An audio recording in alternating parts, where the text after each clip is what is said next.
Precisa escrever o seu projeto de pesquisa ou seu artigo, tese, TCC e não sabe por onde começar? Fica nesse vídeo que eu tenho certeza que ele vai te ajudar. Esse é o vídeo de estreia desse canal, o Biologia Academy, um canal que eu criei para compartilhar com você toda a bagagem que eu adquiri ao longo de 12 anos no mundo acadêmico. Mas espera aí, quem sou eu, né? Meu nome é Maiana, eu sou graduada em Ciências Biológicas com habilitação em Biologia Marinha e Gerenciamento Costeiro pela Unesp. Eu tenho mestrado em Análise Ambiental Integrada pela Unifesp e eu sou doutora em Ciências com ênfase em Biodiversidade de Ambientes Costeiros pela Unesp também. Eu atuei 12 anos dentro da área acadêmica, trabalhando especificamente com ecotoxicologia marinha e resolvi compartilhar todo o meu conhecimento de biologia marinha e ecotox com você que vai começar a seguir esse canal a partir de hoje. Mas vamos começar o nosso aulão, que é para isso que a gente está aqui hoje. Escrita científica. O que que é a escrita científica? A escrita científica, ela é uma escrita técnica, clara, objetiva e fundamentada, que a gente elabora com o objetivo de comunicar os resultados científicos de uma pesquisa. A escrita científica, ela não é talvez muito familiar para a maior parte das pessoas, porque ela é limitada, ela é bem conhecida dentro do meio científico mesmo. Então, ela não tem nada a ver com a linguagem que a gente costuma observar em livros de literatura propriamente dito, em jornais. Ela tem as suas próprias particularidades, porque ela é voltada para um meio muito específico, um meio científico, que é um meio onde a gente tem termos técnicos que são muito difundidos em determinadas áreas, a gente tem jargões próprios e a gente vai falar de técnicas que são muito direcionadas a determinados públicos-alvos. Mas independente do tipo de documento que você vai elaborar, do tipo de escrita científica, que você vai aplicar, ela segue mais ou menos um padrão que pode ser replicado independente do documento que você está utilizando, independente se é um projeto de pesquisa, se é um TCC, se é uma dissertação ou se é um artigo científico. As principais características da escrita científica é que é uma escrita elaborada de forma a evitar a impessoalidade, ela tem uma linguagem mais formal também, para trazer esse grau de credibilidade, profissionalismo para aqueles dados que estão sendo apresentados ali. É uma escrita que ela evita a ambiguidade, então ela é bem clara no que ela quer comunicar. Lembre sempre que o que é óbvio para você pode não ser óbvio para outra pessoa.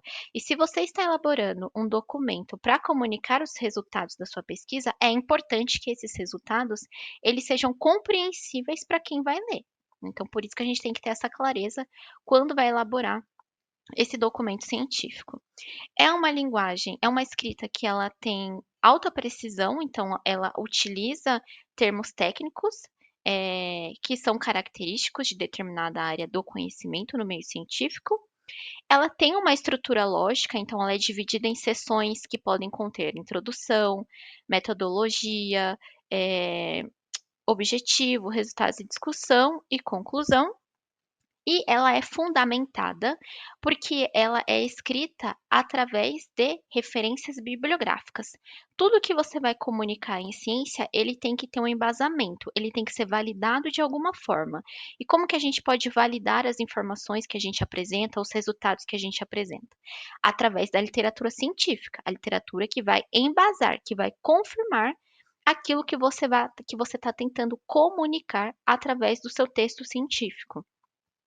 E a escrita científica, como o próprio nome já diz, para que ela possa ser replicada e compreendida para quem vai acessar esse documento, ela segue normas específicas, que é para garantir que esse conhecimento que foi elaborado, que está sendo comunicado nesse documento, ele possa ser compreendido, avaliado por outras pessoas.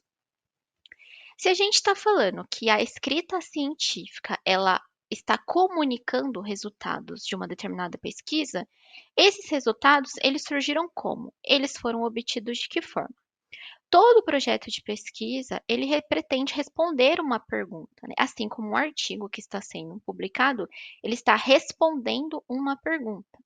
E essa pergunta, ela provavelmente ela surgiu a partir da observação de um fenômeno ou de um problema. E é aí que a gente tem o estabelecimento do método científico.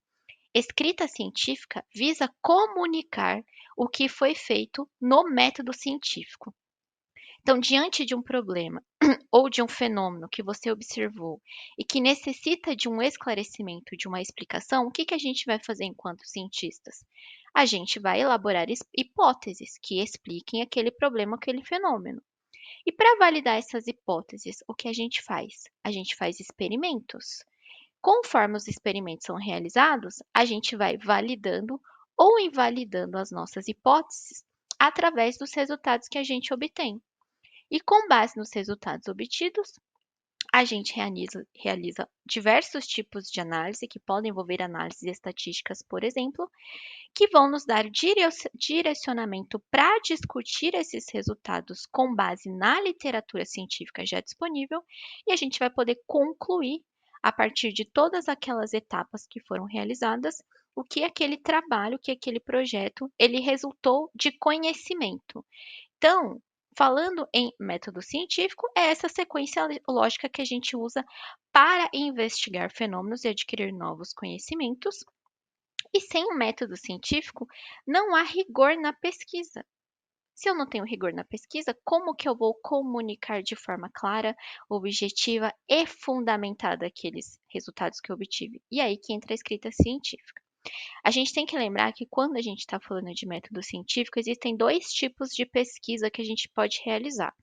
A pesquisa básica, que é aquela pesquisa onde a gente visa expandir o conhecimento em relação a determinado tema, mas não necessariamente ela busca uma aplicabilidade daquele conhecimento. Diferente da pesquisa aplicada, onde aquele conhecimento científico a gente tem como objetivo de fato aplicar ele de alguma forma, seja na forma de um serviço, seja transformando ele na forma de um produto, mas ele de fato ele não fica restrito apenas à teoria, ele é aplicado de forma prática propriamente dita. O texto científico, independente se você está falando de um projeto, de um TCC, de uma dissertação, de um artigo, ele possui um certo padrão para quem está lendo. O texto científico, a escrita científica, ela é um texto argumentativo expositivo direcionado para um público-alvo específico, né? Então, se você vai elaborar um material científico, por exemplo, para explicar determinado conceito para crianças do ensino fundamental, você não vai usar a mesma linguagem científica que você usaria para explicar o mesmo tema para alunos de um curso de pós-graduação, por exemplo, porque os níveis de compreensão, eles são diferentes. No entanto, se você é capaz de explicar um conceito difícil para uma pessoa que não é da área, ou você consegue fazer com que uma criança, por exemplo, ela entenda aquilo que você está explicando, você dominou a arte da comunicação científica. Então, o nosso texto ele tem que levar em consideração também quem é o público-alvo da nossa mensagem. Eu estou escrevendo para um redator de revista científica, eu estou escrevendo para um professor que vai avaliar o meu trabalho e que, consequentemente, tem um nível de conhecimento maior que o meu. Eu estou escrevendo para um grupo de crianças e adolescentes que precisa apenas ter noções básicas daquele conteúdo. Quem é o receptor da minha mensagem? E a partir disso, você pode explorar a utilização maior ou menor de termos científicos, de jargões científicos e transformar sua linguagem numa linguagem um pouco mais formal ou informal, a depender do receptor da mensagem. Mas, o que a gente tem em relação ao texto, à escrita científica, né? Independente do modelo de documento que a gente está elaborando. O texto científico, quando você vai realizar a elaboração de um texto, você vai escrever, só que para escrever bem, é preciso ler. Você não consegue adquirir vocabulário suficiente, você não consegue interpretar de maneira satisfatória, você não consegue ter uma escrita fluida, clara e objetiva se você não souber ler, né? E quando eu estou falando de ler, não é literalmente ao pé da letra, saber que A com B vai dar BA e etc, né? É ler, é olhar um documento, saber filtrar as informações que são necessárias e úteis a você e a transcrever essas informações de uma forma que elas sejam compreensíveis para outras pessoas também. Então você só vai conseguir escrever bem se você souber ler. "Ah, mas eu não gosto de ler". Sinto muito. Talvez a academia não seja para você, porque o que a gente mais faz na área acadêmica é ler e escrever.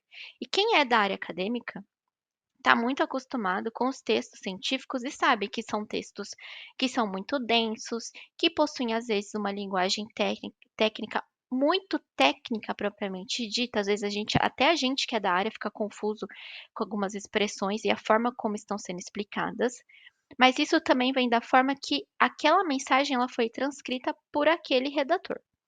Por isso, quando a gente quer deixar a nossa mensagem clara e objetiva, quanto mais vocabulário você tem, mais você consegue transformar aquele conhecimento, em algo, digamos assim, palatável e mais facilmente compreendido para quem vai ler o seu texto. Então, esse processo de escrita científica, ele ajuda a gente a desenvolver diversas habilidades. Ele nos ajuda a identificar, por exemplo, quem são os principais autores da nossa área, quais são os temas que estão sendo discutidos com maior relevância e vêm apresentando maior importância no cenário atual? Também permite identificar o conhecimento, esses conhecimentos temáticos dentro de uma área maior, então você consegue segregar aquilo que de fato importa dentro da pesquisa que você está desenvolvendo, além de nos auxiliar no desenvolvimento e aprimoramento de habilidades como memorização, compreensão, interpretação de texto, criatividade, porque escrever um texto também requer criatividade, embora seja um texto científico que às vezes é um pouco mais engessado. O texto científico, ele pode ser criativo e ele deve ser criativo também para aprender a atenção do seu leitor e também para facilitar a transmissão daquela mensagem que você quer passar através da sua escrita.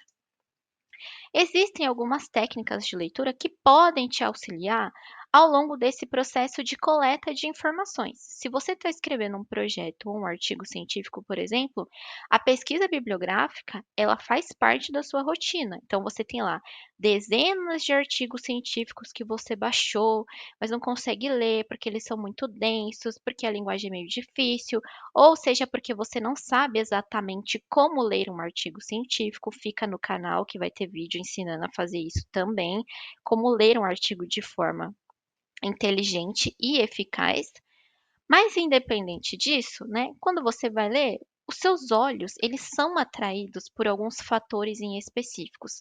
Sejam por temas chaves que tem naquele documento, porque esses temas, essas palavras-chaves, elas casam com aquele projeto que você está desenvolvendo, e aí acaba que chama sua atenção. Opa, pode ser que tenha alguma coisa aqui nesse documento que seja do meu interesse ou através de figuras, gráficos, imagens que existam ali e que chamem a sua atenção, porque conseguem explicar a informação de uma forma mais clara e visual. Então, tem duas diquinhas aqui de como ler os documentos, né? Para te ajudar nesse processo de escrita científica. A primeira é o scanning, que é escanear o documento com os olhos, então você faz uma leitura, digamos assim, dinâmica, rapidamente ali, identificando palavras-chave que sejam de interesse para o seu trabalho propriamente dito. E o skimming, que é direcionar a sua atenção a um layout específico do texto. Então, se você está escrevendo um texto e você quer que o seu texto ele chame a atenção de alguma forma, o que pode acontecer? Você pode, colocar algum graphical abstract, por exemplo, um esquema, um fluxograma ou alguma outra representação visual que vai chamar a atenção do leitor para a mensagem que você quer transmitir, ou você acaba sendo atraído por um determinado texto que possui essas características. Mas é importante a gente lembrar que quando a gente vai ler um texto, existem duas etapas na leitura. A gente lê primeiro para se informar, né, então, será que esse tema é relevante? O que está acontecendo de novo na minha área? E a gente lê também para entender. principalmente se você está na fase de escrita dos resultados e discussão e você está procurando corroborar os seus dados com dados que já foram publicados e estão disponíveis na literatura científica. Independente da técnica que você for utilizar, leia. Comece lendo coisas que são da área que você gosta, né? Que são de coisas relacionadas ao seu interesse. Não precisa ser do meio científico. Pode ser uma coisa relacionada com outro tema, mas o importante é que você leia, porque a leitura vai fazer com que o seu vocabulário ele seja expandido e você passe a adquirir mais ferramentas para escrever o seu texto de forma clara, objetiva e fundamentada.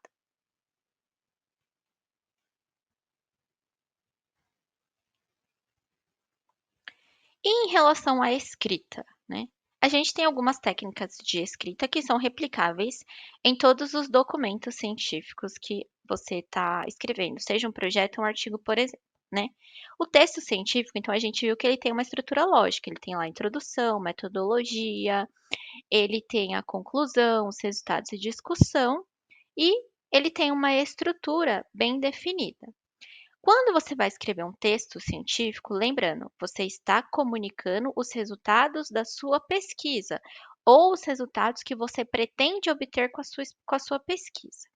Então, a gente está falando de um ambiente que é um pouco mais formal, que é formado por pessoas que têm conhecimento básico naquele tema que você está abordando ou um pouco mais avançado. A forma como que você vai escrever, ela tem que levar em consideração a utilização dessa linguagem clara e gramaticalmente correta, independente se você está escrevendo esse documento em inglês ou português, principalmente quando você vai publicar numa revista internacional, a gente tem que ter bastante cuidado com a forma como a gente vai escrever. Em português, a gente às vezes acaba sendo muito prolixo em algumas coisas. Em inglês, a mensagem é um pouco mais direta, né? Então, independente disso, sempre tomar cuidado com a gramática, a conjugação adequada dos verbos, o uso de conectivos, os tempos verbais adequados também. Se eu estou falando de um projeto, eu estou falando de algo que eu ainda vou desenvolver. Então, as coisas geralmente elas são apresentadas no futuro. Por exemplo, as amostras serão coletadas, os dados serão analisados, os organismos serão medidos. Já quando eu estou falando de um artigo ou de uma tese, de uma dissertação, que já é o produto final, essas coisas elas já foram realizadas. Então, o meu texto, o meu documento, ele está no passado. Foi realizado, foi verificado, foi medido. Então, fica atento a isso, né? Fazer a utilização de parágrafos organizados, não muito longos, visando estabelecer um assunto por parágrafo para que você não misture tópicos diferentes no mesmo parágrafo e acabe confundindo o seu leitor quando ele for ler o seu texto. Usar a terminologia científica correta e aplicável à sua área de pesquisa. Evitar repetir as palavras na mesma frase para evitar redundâncias. E durante o processo de escrita, lembra que você primeiro vai ler para identificar as informações mais relevantes, você vai escrever e você vai descansar. Embora muita gente negligencie essa parte do descanso, ele é essencial para dar qualidade ao seu texto científico. Às vezes a gente fica preso ali, não, eu preciso terminar esse parágrafo hoje, eu preciso entregar esse capítulo hoje, e acaba se forçando, já estando no nível de cansaço mental muito grande, mas você acaba se forçando a finalizar aquilo. E aí, quando você vai ler de novo, tá ruim. E tá ruim mesmo, porque aquele não era o momento de continuar. Toda vez que você se sentir muito cansado, muito preso, você não consegue evoluir no parágrafo, na escrita ou finalizar, é hora de parar. O que que eu costumo fazer? Empaquei muito? Eu não vou fazer isso mais hoje. Eu vou descansar a minha mente. Daqui a 2 dias eu vou pegar esse texto para rever de novo. Eu tenho certeza que se você fizer esse exercício, quando você for retomar a escrita do seu texto, você vai ver como você repetiu palavra, como as suas sentenças estavam confusas, como a sua linguagem não estava clara, justamente porque você estava escrevendo sob o efeito do cansaço. Então faz esse teste aí se você está empacado com a sua escrita e depois me conta aqui nos comentários se não te ajudou a ter um pouco mais de clareza e criatividade quando você retomou essa escrita. E uma das principais características da escrita científica é o exercício do pensamento crítico. Ao longo desse processo de procura de informações bibliográficas, a gente se depara com muita coisa boa, mas com muita coisa ruim também.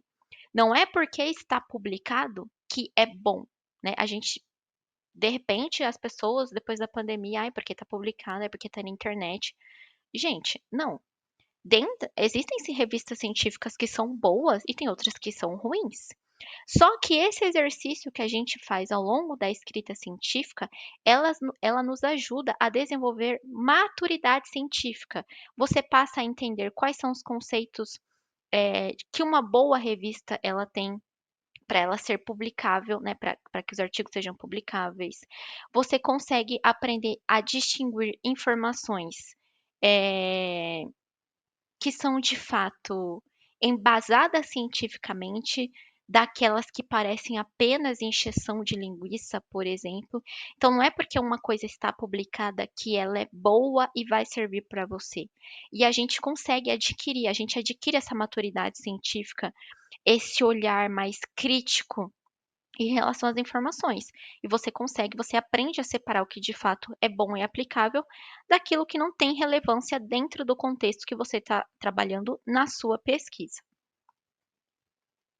Aqui eu trouxe alguns exemplos para a gente analisar as estruturas do texto científico, né? Então, eu trouxe exemplos da vida real, digamos assim, né? O texto científico, independente se eu estou falando novamente de um projeto, de um artigo, de uma tese, ele tem aqueles tópicos que a gente falou no começo: introdução, título, material e método, resultados e discussão. Então, eu trouxe aqui algumas dicas, lembrando, gente, que esse aqui é um aulão básico, é um aulão inaugural do nosso canal. Tem muito mais informação que a gente pode discutir em relação sobre isso e de forma muito mais aprofundada também. Se você gostou desse vídeo, não esquece de curtir, compartilhar e deixa aqui nos comentários o que você achou. Mas voltando aqui, né? Começando pela introdução. Toda vez que você vai pegar um texto científico, tem lá o título do texto. O título é o que vai chamar atenção para o leitor, né? Então, um título chamativo, criativo, que desperte interesse para o seu trabalho, ele é essencial para fazer com que o seu trabalho ele seja lido por outras pessoas. Se você está na parte de publicação, uma das coisas que a gente mais quer quando a gente está publicando é que o nosso trabalho seja citado, né? Como que vão citar o nosso trabalho? Lendo o nosso trabalho. Então, o título é o primeiro contato visual que o leitor vai ter com o seu trabalho. Então, é importante que esse título ele seja uma representação precisa do que você vai realizar, se você estiver falando de um projeto, ou do que você já realizou, se a sua pesquisa já foi concluída. Ele deve ser criativo e despertar o interesse do leitor para aquilo, e ele, invariavelmente, ele reforça quais foram os objetivos da sua pesquisa. Então, eu trouxe um exemplo aqui de um título do meu projeto de doutorado e de um dos artigos que eu publiquei ao longo do doutorado. Então, do projeto era Estudo Ecotoxicológico e Avaliação do Risco Ambiental da Cocaína em Ecossistemas Marinhos. Para todo mundo que eu mostro, pergunta: cocaína no ambiente marinho? Como assim? Despertei curiosidade. A pessoa vai querer saber do que eu estou falando, concorda? Então, um título criativo que desperte a curiosidade e que resumiu de forma muito bem os objetivos que eu tracei ao longo, de forma resumida, claro, né? Ao longo do meu doutorado. E o título do meu artigo, né, que se a gente for traduzir mais ou menos assim, seria Os mexilhões, eles podem ficar doidões, eles podem ficar altos, que foi um estudo onde a gente avaliou a ocorrência da cocaína e da benzoilequigoína, que é o metabólito da cocaína, em amostras de água do mar de um ecossistema subtropical, que no caso foi a Baía de Santos, que foi onde eu desenvolvi minha pesquisa de doutorado, para quem tiver interesse. Depois do título, a gente tem lá o resumo. O resumo, como o próprio nome diz, ele é um resumo, né? A gente não espera que um resumo ele seja grande, que ele ocupe uma página inteira de um artigo, por exemplo, né? O resumo, ele vai sumarizar as informações que foram trabalhadas nas outras seções do seu documento. Então, no resumo, a gente tem fragmentos da introdução, da metodologia, dos resultados de discussão e da própria conclusão propriamente dita. É importante que esse resumo ele também seja acompanhado de palavras-chave. Por quê? Porque essas palavras-chave, elas vão fazer com que o seu trabalho ele seja mais facilmente encontrado quando a pessoa for buscar algo semelhante numa base de dados. Então, de novo, um exemplo que eu trouxe aqui de um outro artigo que eu publiquei. Eu usei como palavras-chave cocaína, benzoilequigonina, poluição marinha, emissário submarino, contaminantes emergentes. São temas fundamentais dentro da minha área de pesquisa.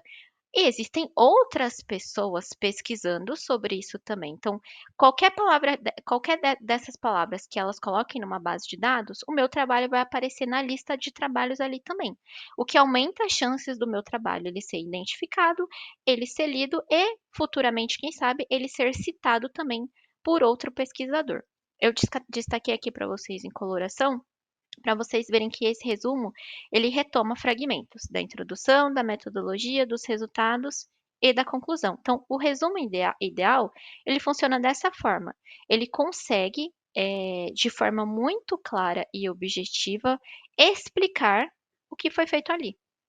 Hoje, eu tenho muita dificuldade para escrever um resumo, sou muito prolixa, não sei como diminuir meu texto. Existem algumas estratégias que você pode usar para isso. Se forçar a escrever dentro de um limite de caracteres, quando a gente vai participar de um congresso científico, por exemplo, e você vai mandar um trabalho, geralmente a gente manda um resumo do trabalho. Então, você é forçado a escrever num um determinado limite de caracteres aquele que foi o seu trabalho, né? Então, se forçar a escrever num determinado limite pode te ajudar a resumir. Tentar explicar aquilo de forma mais fácil, como se você tivesse que explicar para alguém que é leiga no assunto, também pode te ajudar a resumir, porque você percebe que você consegue explicar a mesma coisa sem utilizar tantos termos técnicos ou jargões científicos que você está acostumado a utilizar no texto completo. E hoje a gente também tem um recurso da inteligência artificial. Então, o chat GPT, por exemplo, ele é ótimo para que você coloque lá o seu texto e peça para ele te ajudar a resumir. Mas eu acho importante fazer um adendo aqui. Se você coloca lá na inteligência artificial uma informação que ainda não foi publicada, por exemplo, a gente pode ter um problema de propriedade intelectual. A sua informação, a partir do momento que ela entra no sistema, ela fica lá, disponível. Se por acaso alguém fizer uma pesquisa semelhante à sua, pode ser que o chat GPT use as informações que você colocou lá, que são suas e que não estão publicadas ainda, e repasse para essa pessoa. Tem como ela saber que é de algo publicado ou não? Não, mas as suas informações estão ali disponíveis. Então, tomar bastante cuidado quando for fazer esse tipo de uso da inteligência artificial, para você não comprometer, digamos assim, a exclusividade ou a propriedade intelectual dos dados que você inseriu ali. Seguindo, né, na estrutura do texto científico, a gente tem a introdução. A introdução talvez seja aquele tópico que as pessoas mais têm dificuldade para escrever, geralmente é o maior também, porque ela visa justamente contextualizar o leitor sobre o tema do seu trabalho. Então, você meio que vai contar uma historinha ali do porquê que aquele tema é relevante, qual é a importância socioeconômica, ambiental daquilo que você está propondo, que você se propôs a explicar, aquele problema, aquele fenômeno. Ela tem que apresentar dados relevantes e atuais. Lembra que você vai sempre basear com a literatura científica que já existe, já está publicada. Ela deve ser estruturada de um contexto mais abrangente e você vai afunilando para o seu tema de pesquisa conforme você avança naquele texto. É importante que você mostre as implicações práticas, teóricas ou ambientais do seu estudo na introdução. Ela deve justificar a importância do seu estudo, então, por que que é importante estudar aquilo, ou desenvolver uma solução para um determinado problema, como que afeta a população, tem algum prejuízo socioeconômico, ambiental, por exemplo. Você pode finalizar a introdução com os seus objetivos. Se você está falando de um artigo científico, isso vem de forma bem sucinta, né? Se você está falando de um projeto, você consegue explorar melhor essa seção de objetivos no projeto de pesquisa. Você pode até dividir entre objetivos gerais e específicos, né? Detalhando melhor o que que você pretende realizar com aquilo. E lembre-se de usar verbos no infinitivo, né? Identificar, analisar, verificar, checar, etc. O que tiver disponível. Eu trouxe aqui um exemplinho de uma introdução de uma introdução de um artigo científico, né? Então, a gente, no caso desse artigo especificamente, era um artigo científico que falava do decoite. O decoite, para quem não sabe, ele é uma tinta anti-incrustante que ele nasceu com a promessa de ser um composto mais biodegradável, digamos assim, porque ele tem uma degradação muito rápida. Porém, como explicado na introdução, após alguns anos, o status do decoite ele mudou, ele é agora considerado um poluente pseudo-persistente. Vários estudos demonstram as concentrações dele no ambiente, que variam de miligramas por litro, pode afetar organismos que estão ali. E no caso específico desse trabalho, o objetivo, igual está aqui embaixo, aqui, ó, o presente objetivo foi realizar uma avaliação preliminar e comparar a bioacumulação, transferência trófica e biomagnificação do decoite versus o zinc decoite, que é uma outra fórmula de decoite associado à nanopartícula de prata, se eu não me engano. Verificar a transferência dessa alga marinha, Tetracell michuí, para o mexilhão Mytilus galoprovincialis. Então, veja que no começo da introdução tem uma contextualização sobre o tema, a importância desse tema e por que que de repente algo que era bom se tornou um problema dentro desse contexto ambiental e qual foi o objetivo desse trabalho, finalizando a introdução desse artigo. No caso dos objetivos, o que que a gente tem aqui? Os objetivos, eles podem ser divididos em objetivos gerais e específicos. O objetivo geral, ele tem a finalidade principal da sua pesquisa. Nos objetivos específicos, você vai detalhar, você vai escrever em tópicos quais são as subetapas que você vai percorrer para atingir aquele objetivo principal da sua pesquisa, né? Então, eu trouxe um exemplo aqui de novo. Então, no caso aqui, a gente tem o objetivo de uma tese, por exemplo, os objetivos da tese, que foi a minha tese, no caso, novamente, né? Então, como eu expliquei para vocês, na minha tese de doutorado, eu fiz um estudo ecotoxicológico na Baía de Santos e ele partiu de um outro estudo que tinha sido realizado pelo nosso grupo de pesquisa que tinha identificado cocaína em amostras de água do mar. Nossa, mas cocaína na água do mar, como ela chegou ali? Por que que essas concentrações são altas? São várias perguntas que a gente visou responder ao longo do trabalho e quais são os efeitos também dessa cocaína para os organismos marinhos, né? Então, para isso, precisava percorrer várias etapas. Então, os objetivos, que foram quantificar as concentrações de cocaína e de benzoilequigonina no ambiente, era um dos meus objetivos específicos. Quantificar as concentrações na água superficial, no sedimento e nos mexilhões. Então, no caso do meu trabalho, o mexilhão ele foi o meu organismo bioindicador, eu utilizei ele no monitoramento porque dentro daquela área é um organismo que tem uma grande relevância ecológica.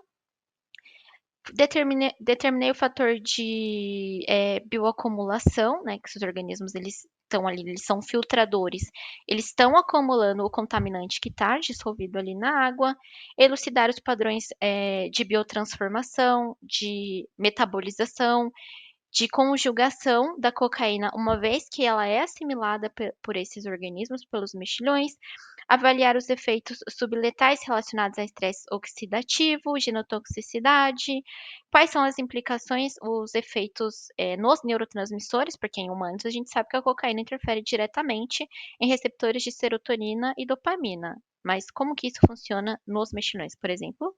E avaliar os efeitos histopatológicos em peixes. No caso, eu trabalhei com enguia e eu realizei essa pesquisa na Itália. Então, quando eu fui fazer doutorado de sanduíche na Itália, eu migrei de organismo, né? Eu saí de um invertebrado que eu estava no Brasil para um vertebrado na Europa.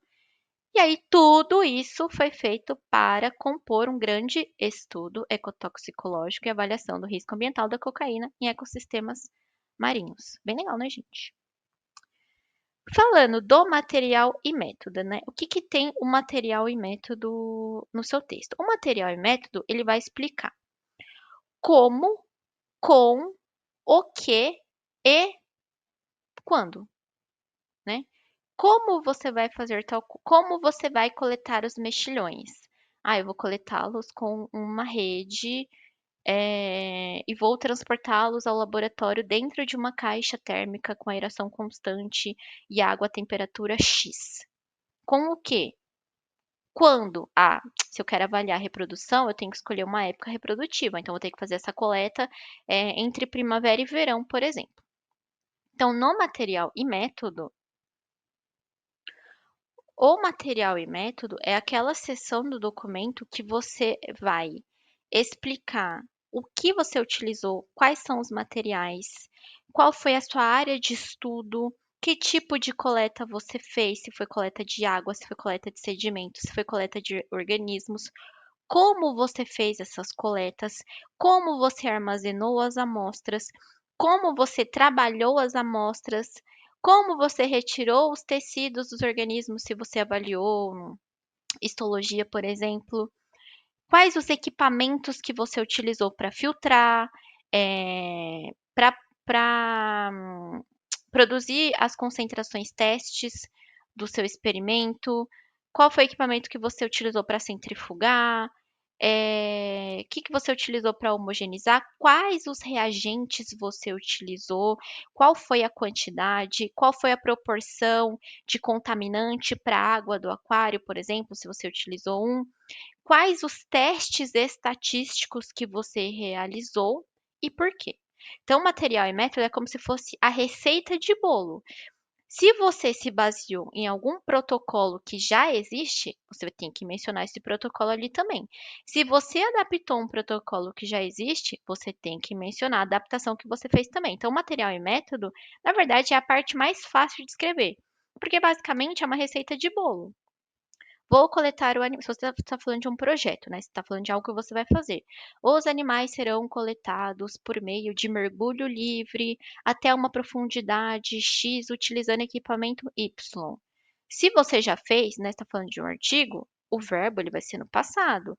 Os animais foram coletados utilizando tal coisa. Os dados foram analisados utilizando o software estatístico, por exemplo. Então, novamente, se eu estou falando de um projeto, eu estou falando de coisas que eu vou fazer, elas estão no futuro ainda. Se eu estou falando de uma tese, de um artigo, de uma dissertação, eu estou falando de coisas que eu já fiz, eu já concluí. Então, eu estou explicando como que eu realizei. E aqui eu trouxe um exemplo de novo de como a gente escreve uma metodologia num projeto de algo que está no futuro e algo que eu escrevo no passado porque eu já realizei. Então, seu material e método ele tem que conter lá a lista dos equipamentos que você utilizou, de softwares que você utilizou, os reagentes que você utilizou, os organismos que você utilizou e como tudo aquilo ele foi realizado. Os resultados de discussão, eles podem ser escritos juntos ou separados. Algumas revistas, elas têm como base a escrita separada e outra vai ter como escrita junta. Vai depender da revista que você vai publicar o seu trabalho, né? Eu prefiro escrever junto, porque aí eu já tenho a oportunidade de apresentar o meu resultado e de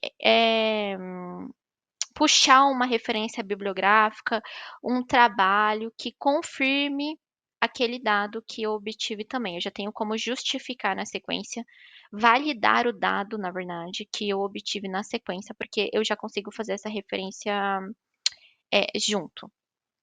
Os resultados, então, no projeto de pesquisa, você vai colocar os resultados esperados, né?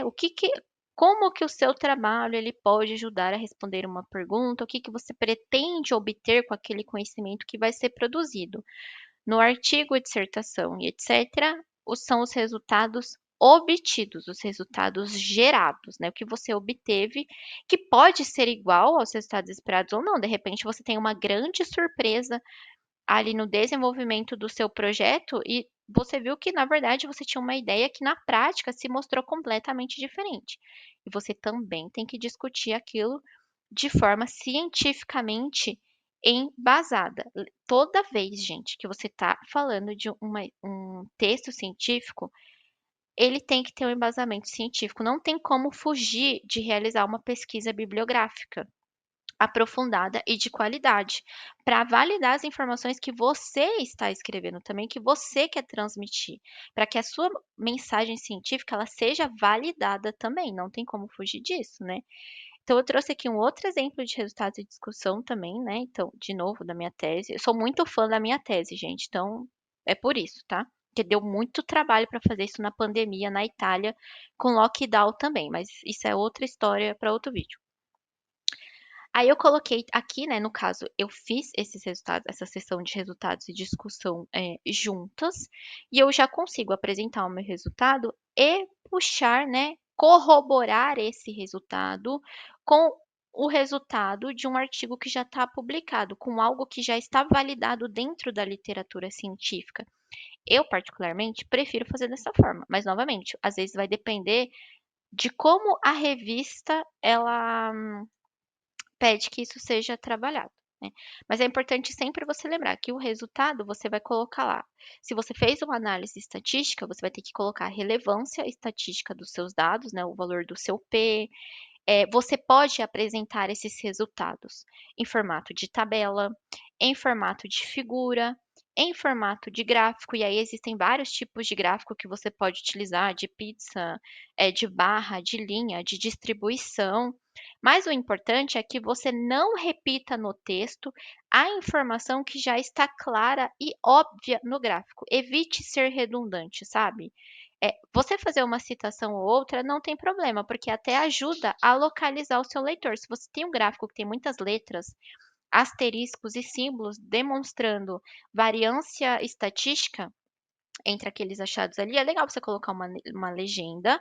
Aliás, você tem que colocar uma legenda, mas é legal você dar uma explicadinha no texto também. Agora, se é algo simples e mais ou menos óbvio, né? Embora nem tudo seja óbvio para todos, evitar fazer essa redundância quando você for apresentar os seus resultados. E a discussão sempre se embasar cientificamente, apresentando uma literatura que corrobore com os seus dados, que seja uma literatura de qualidade para corroborar com os seus dados, validar os seus resultados e demonstrar que aquele trabalho que você desenvolveu, ele foi feito com robustez científica, sim. Afinal, outros pesquisadores replicaram aquele mesmo método, ou utilizaram o mesmo organismo, ou estudaram a mesma área e encontraram resultados semelhantes ao seu, o que indica que o seu trabalho ele também foi bem feito. A conclusão é aquela etapa que a gente vai retomar os objetivos do estudo, mas de forma assim bem tranquila, bem resumida, né? Vai resumir os resultados mais relevantes, evite copiar frases que você já escreveu nas sessões anteriores, não há necessidade disso, né? Você vai estar retomando de forma bem sucinta aquilo que você trabalhou ao longo do texto. Explique a relevância dos seus dados, né? Então, a relevância socioeconômica, ambiental, social deles, né? O que que aquele trabalho te permitiu verificar, visualizar e concluir em relação àquele tema de pesquisa. E aí eu trouxe outro exemplinho aqui, né, só para falar das conclusões. Então, demonstrando rapidamente, né, esse estudo ele fornece a primeira evidência de que baixas concentrações de cocaína induzem mudanças histológicas nos ovários de enguias, né. Então, quando eu fiz essa parte do meu trabalho da Itália, isso não tinha sido feito ainda, tinha sido feito com outros órgãos, mas os ovários não. E a gente acabou identificando resultados muito interessantes e que foram de fato inovadores dentro dessa temática que eu estudava. Então, a sua conclusão ela não precisa ser grande também. Ela vai retomar de forma muito eficiente, sempre focar na conclusão, nos seus resultados e na relevância que esses resultados têm dentro desse contexto científico, ambiental, econômico ou social que você abordou no seu projeto de pesquisa. Hum. E as referências bibliográficas, né, tudo tem que ter referência bibliográfica, seu projeto, seu artigo. A forma como você escreve essas referências bibliográficas vai depender do guideline que você está utilizando, né, se é a ABNT, se é Vancouver, se é a APA, etc. Ou a própria revista que você vai publicar, ela vai dizer para você como que ela quer que essa referência ela seja escrita. Se ela quer que você faça referência numérica, se ela quer que você coloque só o nome do primeiro autor e o resto trate como e colaboradores, ou se ela quer tudo detalhado, nome de todo, nome, sobrenome de todo mundo, volume de revista, tudo. Então, isso também fica a critério da revista que você vai publicar. Mas a grande importância da referência, independente da fonte que você está utilizando para escrever, é que o uso de referências bibliográficas, ela garante credibilidade para a sua pesquisa. Ela vai corroborar os dados que você apresentou ali, as informações que você usou para contextualizar a sua introdução. Ela dá credibilidade para aquilo que você está escrevendo. Além disso, ela faz com que você evite cometer um dos principais, se não o principal erro da escrita científica, que é o plágio, né. O plágio, ele é inclusive, ele é um crime, né, um crime de propriedade intelectual. A partir do momento que você usa uma referência bibliográfica para citar uma determinada informação, para corroborar uma determinada informação, você está referenciando, você está dizendo: "Olha, essa informação eu tirei deste lugar, foi esse autor que disse isso pela primeira vez". Então isso evita o plágio, né, e além de evitar o plágio, que é ótimo, né, evita que você cometa um crime, novamente dá robustez para a informação que você está apresentando no seu trabalho, né. Aí eu trouxe alguns exemplinhos de como escrever essas referências, né, então se você está falando de um livro, geralmente a gente vem com o sobrenome do autor, o nome, o título do livro, a edição e o ano. Se eu estou falando de uma dissertação ou tese, aí vem o sobrenome do autor, o nome, o título dessa dissertação ou tese, o tipo do trabalho, se é uma dissertação, se é uma tese ou se é um TCC mesmo, a instituição e o local. Se eu estou falando de um artigo científico, esse é um exemplo básico, mas assim, novamente, vai depender do modelo de revista, né, de como a revista ela vai pedir que você escreva essa referência. E capítulo de livro também vai depender também do corpo editorial do capítulo de livro, de como ele quer que você escreva essa referência. E onde você pesquisa essas informações? De novo, não é porque está publicado, não é porque está na internet que é bom, né, que tem qualidade, que é válido. Então eu trouxe aqui alguns exemplos de algumas bases de dados e periódicos que a gente usa mais e que são confiáveis, né. Elas são bases de dados que já passaram por vários critérios de avaliação de qualidade, possuem revistas conceituadas com corpo editorial forte, com análise de pares bem evidenciado. Isso acaba trazendo mais credibilidade também para a gente quando vai escolher um periódico para publicar, né. Importante que durante a sua revisão, você use uma diquinha aí, operadores booleanos, né, que é utilizar and, or, endnote, porque você vai restringir o número de trabalhos que aparecem na busca. Se você colocar, por exemplo: "Ah, eu preciso de um trabalho sobre diabetes", você vai colocar diabetes, 100.000 artigos vão aparecer para você. Porque é um tema muito amplo. Agora se você quiser não, tá, eu quero saber diabetes na população obesa, então você coloca lá diabetes e obesidade, você já vai afunilando. Tudo que é de diabetes, mas não relacionado à obesidade, vai ficar de fora. Ah, eu quero saber diabetes, obesidade criança, vai afunilando cada vez mais. Então, a utilização desses operadores booleanos, ela é muito útil para a gente, de fato, filtrar informações que são relevantes dentro do nosso contexto acadêmico, contexto de pesquisa, né? O nosso aulão ficou por aqui. Eu espero que você tenha gostado. Esse é o aulão, esse é o vídeo inaugural do nosso canal. Vem muito mais informação por aqui. E eu queria te convidar a conhecer as minhas redes sociais. Eu tenho um Instagram, que é o Biologia Academy, e eu tenho materiais de estudo também que eu produzo para venda. Então, caso você seja um estudante de biologia marinha ou de outra área ambiental e precisa reforçar esses conceitos, eu te convido a conhecer o meu site e os meus materiais. Espero que a gente possa se ver em breve em outro vídeo. Tchau, tchau!